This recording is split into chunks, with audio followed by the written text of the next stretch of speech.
నమస్తే మిత్రులకి, తెలంగాణ ప్రజలకి. ఈరోజు మనం నేను మీ లక్ష్మణ్ అన్నెల.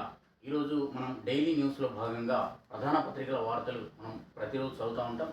సో అందులో భాగంగానే ఈరోజు ఈనాడు చూస్తే హెడ్లైన్ చూస్తే తనువు కుశలం మనసు వికలం, శారీరకంగా ఆరోగ్యంగా బాగున్న ఒత్తిడి జాస్తి, పట్టణ వాసంలో 82% మందికి ఇదే పరిస్థితి, మధ్య వయస్కుల కంటే యువతలో మరింత ఎక్కువ, బెంగళూరు హైదరాబాద్లో ఆరోగ్యకరమైన ఆహారానికి ప్రాధాన్యం. అంటే ఇప్పుడున్నటువంటి పరిస్థితుల్లో మరి హెల్తీ ఫుడ్ కోసం శారీరకంగా ఆరోగ్యంగా పోలిస్తే ఆర్థిక మానసిక సంక్షోభం ఎక్కువ అవుతుంది కాబట్టి దాని మీద మరి ఒక విశ్లేషణాత్మకమైనటువంటి కథను రాయడం జరిగింది.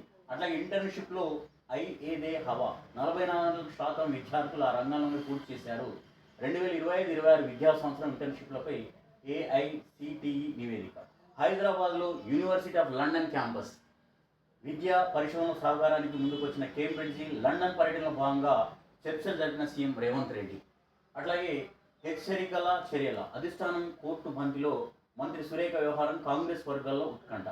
అట్లాగే పార్లమెంట్ శాసనం కంటే కాంగ్రెస్ తీర్మానం గొప్పదా అనేది మరో వార్త వచ్చింది. కుప్పకూలిన 7 అంతస్తుల భవనం, అందులో టైల్స్ పనిచేస్తున్న 2 మృతి, శిథిలాల కింద మరికొందరు ఉన్నారనే అనుమానం గాలింపు, పక్క అపార్ట్మెంట్ కూలడంతో అందులో దంపతుల గాయాలు, నాలాను ఆక్రమించి 48 గజాల్లో అక్రమ నిర్మాణం, హైదరాబాద్లోని గచ్చిబౌల్లో దుర్ఘటన.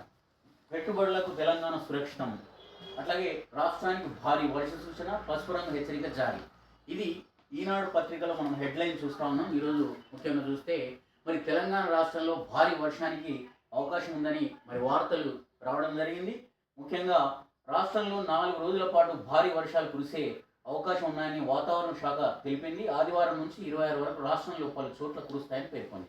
ప్రధానంగా ఉత్తర తెలంగాణ జిల్లాలు కొమరంభీం, ఆసిఫాబాద్, మంచిర్యాల, పెద్దపల్లి, జయశంకర్, భూపాలపల్లి, ములుగు జిల్లాలో పలు చోట్ల భారీ వర్షాలు కురుస్తాయని జిల్లాలకు పసుపు రంగు హెచ్చరికలు జారీ చేసింది. ఇతర జిల్లాల్లో ఉరుములు, మెరుపులు, ఇతర గాలులతో కూడిన వర్షాలు కురుస్తాయని తెలుస్తోంది. హైదరాబాద్, మేడ్చల్, మల్కాజ్గిరి, రంగారెడ్డి, వికారాబాద్, సంగారెడ్డి, మెదక్, కామారెడ్డి జిల్లాలతో పాటు ఉత్తర తెలంగాణ జిల్లాలతో పోలిస్తే మోస్తరు వర్షాలకు అవకాశం ఉన్నాయని తెలుస్తుంది. ఇది వాతావరణ సూచన. తెలంగాణలో మరి భారీ వర్షాలు కురిసే అవకాశం ఉందని తెలుస్తూ ఉంది. ఇటీవల వర్షాలు ఒక మోస్తరు వర్షాలే పడ్డాయి. ఈ ఏడాది ఖరీఫ్ సీజన్లో కూడా వర్షాల పరిస్థితి కూడా చాలా తక్కువగా ఉంది. అంటే రైతాంగానికి కొంత అనుకూలంగా ఉన్నా మరి భారీ మధ్య తరహా ప్రాజెక్టులు నిండలేదని కొంత ఉంది. మరి వర్షాలు ఇప్పుడు రానున్న వర్షాల పరిస్థితిని బట్టి మరి తెలంగాణలో మరి పరిస్థితులు ఎలా ఉంటాయనేది చూడాల్సి ఉంది. అట్లాగే కుప్పకూలిన 7 అంతస్తుల భవనం, అందులో టైల్స్ పనిచేస్తున్న 2 మృతి, శిథిలాల కింద మరికొందరు. ఇది హైదరాబాద్లో. ఇలాంటి రోజుకో సంఘటన మనకు హైదరాబాద్లో జరుగుతూనే ఉంది. నిబంధనలకు విరుద్ధంగా నాలాల మీద, అట్లాగే ఒక హై రైట్స్ అపార్ట్మెంట్స్ 156 అంతస్తులు, 80 అంతస్తులు, 100 అంతస్తులు, ఇట్లా అనేక అంతస్తుల నిర్మాణంలో సరైన గైడ్లైన్స్ పాటించకుండా అక్కడ హెచ్ఎండిఏ కావచ్చు, జిహెచ్ఎంసీ కావచ్చు, అట్లాగే ఈ మధ్యన కొత్తగా వచ్చినటువంటి రేరా సంస్థ కావచ్చు, ఇవన్నీ అంటే రియల్ ఎస్టేట్కి సంబంధించినటువంటి వ్యవహారంలో ఈ ప్రభుత్వం సరైనటువంటి చొరవ తీసుకోకపోవడం వల్ల అనేక చోట్ల ఇలాంటి కబ్జాలకు గురైనటువంటి భూముల్లో విచ్చలవిడిగా మరి కార్పొరేట్ వ్యవస్థలు మరి మాఫియాగా మారి ఇట్లాంటి పనులు చేయడం వల్ల, నాసి రకం పనులు చేయడం వల్ల ధనార్జనతోటి, భూమాఫియా ధనార్జనతోటి ఇలాంటి పనులు చేయడం వల్ల ఇట్లాంటి దారుణమైనటువంటి పరిస్థితి ఉంది. ఇక్కడ హైదరాబాద్లోని అంజయ్ నగర్లో మరి కుప్ప కూలిపోయింది. ఒక పేదల కూలీలు అక్కడ మరి టైల్స్ పనిచేస్తున్నటువంటి కూలీలు చనిపోవడం జరిగింది. అంటే ఈ ఫ్యాక్టరీలో కావచ్చు, ఈ భవన నిర్మాణ కార్మికులు కావచ్చు, అట్లాగే నిర్మాణ రంగంలో ఉన్నటువంటి కార్మికులు చనిపోతున్నారు, ఫ్యాక్టరీలో పరిశ్రమలో పనిచేసే వాళ్ళు చనిపోతున్నారు. కానీ ప్రభుత్వం కానీ ఆ కార్మిక యాజమాన్యం కానీ పట్టించుకోవడం లేదు. గతంలో సిగాసి ఫ్యాక్టరీ అని పాషమైలారం దగ్గర చనిపోయినటువంటి దాంట్లో 40 మంది ఘోరంగా బూడిదైపోయారు, కాలి బూడిదైపోయారు. ₹1 కోటి నష్టపరిహారం ఆ కంపెనీ భరిస్తుంది, అట్లాగే రాష్ట్ర ప్రభుత్వం కూడా భరిస్తా అని చెప్పింది. కానీ ఇప్పటి వరకు వాళ్ళందరికీ న్యాయం చేయలేకపోయింది. ఎంతవరకు దారుణం చెప్పండి. ఇలా కార్మిక చట్టాలు, పదునైన బలమైన చట్టాలు లేకపోవడం వల్ల, అంటే ఉన్నప్పటికీ వాటిని అమలు చేయకపోవడం వల్ల కూడా కొంత సమస్య దారితీస్తూ ఉంది. ప్రభుత్వం ఏది ఏమైనా ఇక్కడ చనిపోయినటువంటి కార్మికులకు మరి న్యాయం జరగాల్సిందని తెలియజేస్తాము. అట్లాగే ఉద్యోగులకు ఒకసారి వైద్య చికిత్స పరిమితి ₹3 లక్షలు, అంతకు మించి 10 లక్షల వరకు సబ్ కమిటీ అనుమతి పొందాలి. రూపాయలు 10 లక్షలు దాటితే ట్రస్ట్ బోర్డు ఆమోదం అవసరం. కేంద్ర పథకం ప్యాకేజీ రేట్లు వర్తింపు. అంటే ఉద్యోగులకు సంబంధించినటువంటి గతంలో 2 లక్షలు ఉన్నటువంటి ప్యాకేజీని ప్రభుత్వం 3 లక్షలకు పెంచింది. అంతకంటే ఎక్కువ అయితే 10 లక్షల వరకు కూడా సబ్ కమిటీ ఆ పరిమితులు దాటితే ట్రస్ట్ బోర్డు ఆమోదం పొందాలనేది ఇక్కడ ఒకటి మనకు తెలియజేయడం జరిగింది. ఇది ప్రధానమైనటువంటి మనం హెడ్లైన్లో మనం చూస్తే ఇక్కడ గమనించవచ్చు.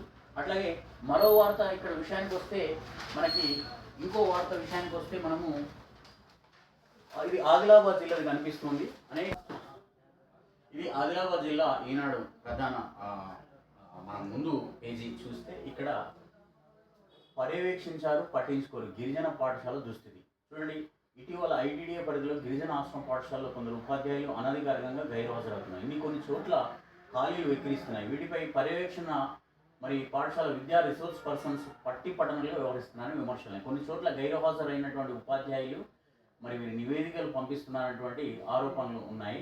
హాజరైనట్టు కూడా పంపిస్తున్నట.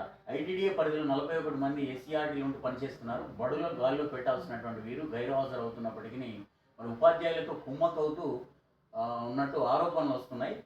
వీరి మధ్యలో ఉన్న లోపాయికారి ఒప్పందం సదరు ఉపాధ్యాయులు బడులకు రావడం లేదని తెలుస్తాము. అంటే జిల్లాలో మనకు 502 పాఠశాలలు 6097 గిరిజన విద్యార్థులు ఉంటే పర్యవేక్షణ అనేటువంటి ఘోరంగా జరుగుతూ ఉంది. ఉట్నూరులో ఉన్న ఐటీడీఏ పరిధి లోపల స్పెషల్ ప్రత్యేక విద్యా వ్యవస్థకు సంబంధించిన ఒక డిపార్ట్మెంట్ ఉంది. అక్కడ పటిష్టంగా అమలు చేయాల్సినటువంటి విద్యా వ్యవస్థలో అనేక చోట్ల సమయపాలన పాటించకపోవడం, ఉపాధ్యాయులు మారుమూల ప్రాంతాలకు వెళ్ళకపోవడం, రిసోర్స్ పర్సన్స్ వాళ్ళకు మధ్యన ఈ లోపాయికారి ఒప్పందం వల్ల విద్యార్థులు తీవ్రంగా నష్టపోతున్నారు. ఇప్పటికైనా ఐటీడీఏ పీఓ గారు గమనించి అనేక చోట్ల చూడండి, ఇక్కడ ఉదాహరణతో సాగించారు. ఆదిలాబాద్ గ్రామీణ మండలం అంకోలి పంచాయతీ పరిధిలో సిరికొండ గిరిజన ప్రాథమిక పాఠశాల విద్యార్థులు గత బుధవారం ఉపాధ్యాయుడు మధ్యాహ్నం అనధికారంగా సెలవు పెట్టాడు. కొందరు విద్యార్థులు ఇంటి బడ పడ్డారు, మరికొందరు అక్కడ ఆడుకుంటూ ఉన్నారు. ఇంకోటి చూస్తే ఇక్కడ మనము ఆదిలాబాద్ గ్రామీణ మామిడిగూడలో తలమడు మండలం గిరిజన ప్రాథమిక 25 మంది విద్యార్థులను ఉపాధ్యాయులు లేకపోవడంతో చదువులకు దూరం అవుతున్నారు. ప్రత్యామ్నాయంగా సర్దుబాటు చేయాల్సిన ఎస్సీఆర్టీ పట్టించుకోవడం లేదు. ఏం దారుణం అండి. ఇంద్రవేలి మండలం వాల్గొండ పంచాయతీ ఖైరిగూడకు వెళ్ళే మట్టి రోడ్డు ఉంది. దాదాపు 3.5 కిలోమీటర్లు ఇదే పరిస్థితి. ఈ గుంతలమైనటువంటి రోడ్లో విద్యార్థులకు చాలా సమస్యలు వస్తున్నాయి. అది హ్యాండ్ రోడ్లకు సంబంధించింది. సో అంటే ఏది ఏమైనా ఇప్పుడు ఇట్లాంటి సమస్యలు ఎంత బాధాకరం. ఇది ఒక వార్త అయితే గిరిజన శాఖ ఐటీడీఏ ఎడ్యుకేషన్ పట్టించుకోవాల్సింది. అట్లా ఇక్కడ దారి లేదు, అక్కడ దయరాదు. హ్యామ్ రోడ్ల ఎంపికపై విమర్శలు. అంటే ప్రభుత్వం కొత్తగా అమల్లోకి తెచ్చినట్టు HAM road hybrid annuity model hybrid annuity మోడల్లో విధానం కింద ఎంపిక చేసిన రహదారుల్లో మారుమూల గ్రామాలను పట్టించుకోవడం లేదు విమర్శలు వ్యక్తం అవుతున్నాయి. ఆదిలాబాద్ జిల్లాలో అత్యంత దుర్భరమైనటువంటి రహదారులు 2వ 3వ విడతలైనా ఎంపిక చేయాల్సినటువంటి అవసరం ఉంది, కానీ ఎంపిక చేయలేదు. ఇక్కడ చూడండి, తొలి విడత ఆర్ఎండ్బి రహదారులు 8 అయితే కిలోమీటర్లు 122. పంచాయతీరాజ్ కింద 83 రహదారులు అయితే 312 కిలోమీటర్లు. ఇక్కడ ఏజెన్సీతో సర్వే చేయించినట్టు ఈ ఆర్ఎండ్బి వాళ్ళు వీళ్ళు కూడా. అంటే ఇది ఏమి ఇక్కడ ప్రభుత్వం అసలు ఈ జిల్లాకి కనెక్టివిటీ ఏ ప్రాంతమైనా ఎడ్యుకేషన్, కమ్యూనికేషన్, ఇరిగేషన్ ఈ 3 ఉంటేనే డెవలప్మెంట్ ఉంటుంది. కానీ ఆదిలాబాద్ జిల్లాలో అసలు ఈ కమ్యూనికేషన్ అనేది చాలా మిస్ అయింది. రోడ్ల పరిస్థితి దారుణంగా ఉంది. కాబట్టి ప్రభుత్వం ఈ హ్యామ్ రోడ్లనన్నా వేసి ప్రతి మారుమూల ప్రాంతానికి కనెక్టివిటీ ఏర్పాటు చేయాల్సినటువంటి అవసరం ఉంది. అట్లాగే ఇక్కడ మనం చూస్తే సడలింపు ఇచ్చి అరువులను పెంచి ఇక్కడ గుడిసెలు లేని రాష్ట్రంగా తీర్చిదిద్దినందుకు ప్రభుత్వం 2వ విడత ఇందిరమ్మ ఇళ్ల కింద ఎంపిక చేసేటువంటి ఈ అరువులను గుర్తించేటువంటి గగనంగా మారింది. ఈ ఇందిరమ్మ ఇళ్ల విషయానికి వస్తే ప్రతిరోజు వార్తలు వస్తున్నాయి. అర్హులకు కాకుండా ప్రభుత్వం, కాంగ్రెస్ ప్రభుత్వం ఏదైతే ఉందో వాళ్ళకు సంబంధించినటువంటి వాళ్ళ ఎవరైతే చెప్తారో ఆ కమిటీలో ఉన్న వాళ్ళ పాత్రని కీలకంగా ఉందని మనకు తెలుస్తూ ఉంది. ఇది చాలా దారుణం. పేదవాడికి గుడిసె ఉన్నటువంటి ఇల్లు లేని రేకులు అద్దెకున్నటువంటి వాళ్ళను ఆ ఎలువని ఎల్టు అని పెట్టి వాళ్ళకి ఇష్టారాజ్యంగా అసలు క్షేత్రస్థాయిలో గ్రౌండ్ లెవెల్లో పరిశీలిస్తే ఇల్లు ఉన్న వాళ్ళకు లేదా ఉన్న వాళ్ళకు వచ్చినాయి చాలా సందర్భాలు ఉన్నాయి. రేకుల గుడిసెలో ఉండి కిరాయి ఉన్న వాళ్ళకు అసలు ఇల్లు లేని వాళ్ళకి ఇప్పటికీ ఇల్లు రాలేదు.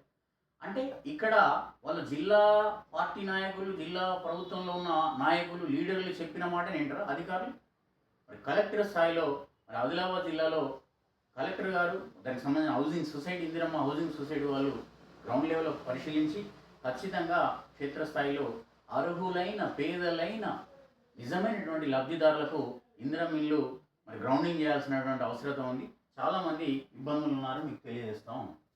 ఇది మన ఆదిలాబాద్కు సంబంధించినటువంటి చీకట్లోనే వైద్య సేవలు. ఎంత దారుణం అండి. మన తాంసీ వైద్య హాస్పిటల్ ఇది. తాంస్లో 20 లక్షలతో ప్రాథమిక ఆరోగ్య కేంద్రం భవనం నిర్మించారు. గదిలో కరెంట్ సరఫరాకు సంబంధించిన వైరింగ్ పనులు పూర్తి చేసినప్పటికీ అక్కడ బల్బులు, ఫ్యాన్లు అన్నీ ఏర్పాటు చేశారు, కానీ విద్యుత్ కనెక్షన్ కూడా మర్చిపోయినట్ట.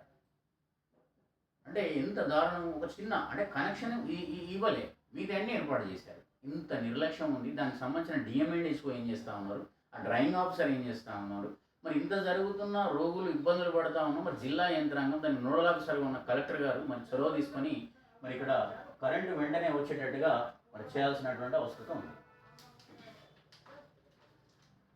ఆంధ్రజ్యోతి మెయిన్ పేజ్ విషయానికి వస్తే మొదటి పేజీలో మన హెడ్లైన్స్ సాగనంపాల్సిందే, మంత్రి కొండా సురేఖపై మెజారిటీ నేతల పట్టు, గీత దాటితే వేటే, రంగంలోకి అధిష్టానం, ప్రతినిధి మీనాక్షి నటరాజన్ ఎంపీ ఎమ్మెల్యేల గురించి అభిప్రాయ సేకరణ, బట్టి మహేష్ రవి వేం నరేంద్ర రెడ్డిల మధ్యన చర్చలు, అట్లాగే ఎమ్మెల్యే వ్యాఖ్యలకు అదృశ్య హస్తం.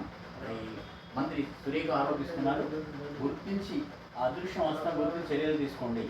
అట్లాగే సోనియా రాహుల్ నాకు దేవులతో సమానం, ఎవరు అధిష్టానం వ్యతిరేకంగా మాట్లాడే 1970 నుంచి నేను కాంగ్రెస్లో ఉన్నాను చిన్నారెడ్డి చెప్తా ఉన్నాడు. అలాగే హైదరాబాద్లో కేంబ్రిడ్జ్ యూనివర్సిటీ ఇందాక మనం చూడడం జరిగింది. పేక మేడల కూలిన భవనం అనుమతి నిరాకరణ కొత్త ఏం కాదు. విదేశీ పరిస్థితుల అనుగుణంగా ప్రముఖుల పర్యటనపై నిర్ణయం, రేవంత్ టూర్కు నిరాకరణపై కిషన్ రెడ్డి, కొండా సురేఖ చేరికల పార్టీలో చర్చించాకే నిర్ణయం వెళ్ళాడు.